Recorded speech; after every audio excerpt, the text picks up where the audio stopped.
Okay, we're looking at Genesis chapter 20, and the first question reads, what sin was Abimelech about to commit in this chapter? And the sin is pretty plain. It's adultery. He was about to take Abraham's wife, Sarah, to be his wife, and he was going to commit adultery in so doing. The second question is this: who would it have been a sin against? For this, we jump into the chapter and going into verse 6. Then God said to him, yes, I know you did this with a clear conscience, and so I have kept you from sinning against me.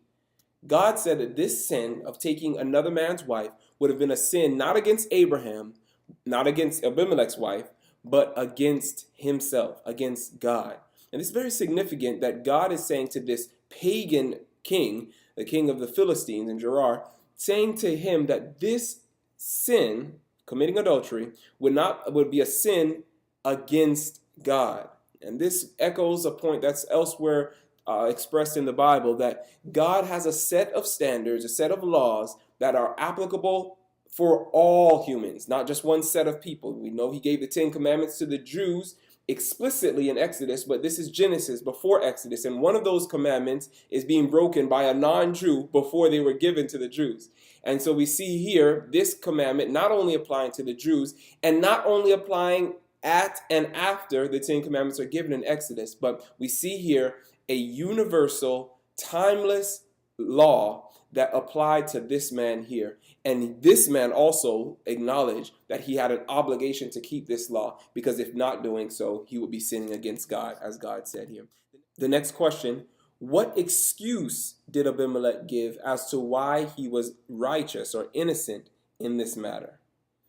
Well, Abimelech answers in verse 4, Lord, will you destroy an innocent nation? Did he not say to me, she is my sister? And didn't she also say, he is my brother? I have done this with a clear conscience and clean hands. Now, what's very interesting is that the beginning of verse 4 says Abimelech had not gone near her. He had not actually had sexual relations with her as yet.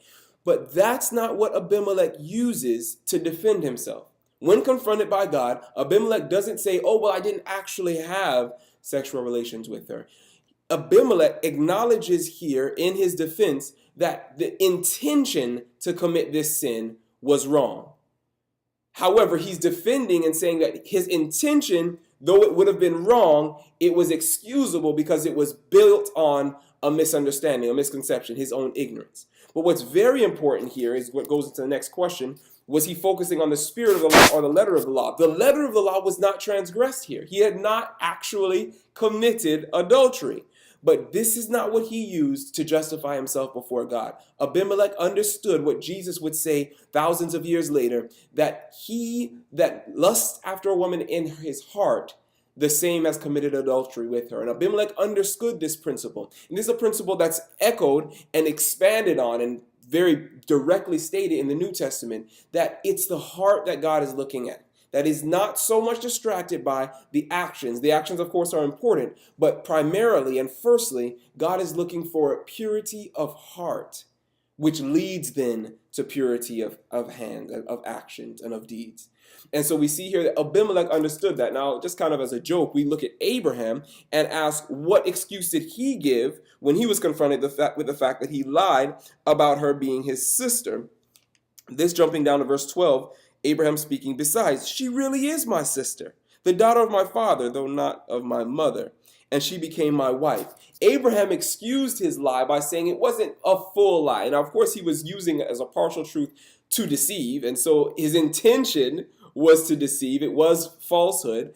And here, like I said, just kind of as a joke, we see that Abraham was actually focusing on the letter of the law, ignoring the spirit of the law, whereas we see Abimelech, the pagan, was focusing on the spirit and not the letter. But the point is clear, and the point is very important, that God looks at the heart. He looks at the intentions behind the actions. And we may get it right in our action. We may not have actually committed a sin. We may not be actually doing things externally, but God is looking at our heart. Though we didn't actually curse out someone, did we want to do it? Did we decide to do that in our heart? Was the only thing stopping us because of the consequences? Did we confess to God in our heart our negative feelings towards him? Again, Jesus in the same place in Matthew 5 says that he who hates his brother without cause is guilty of murder. But Jesus, God, is looking at our heart. and wants to help us to not only do of his good pleasure, as Philippians 2 says, but also to will of his good pleasure. And again, as we've seen in the previous video, it's his work to help us to overcome bad habits of thought, bad motivations, and ill thoughts and feelings. And by his power, he can do as he has promised in the new covenant, write his law on our heart, correcting our thoughts and intentions of our heart.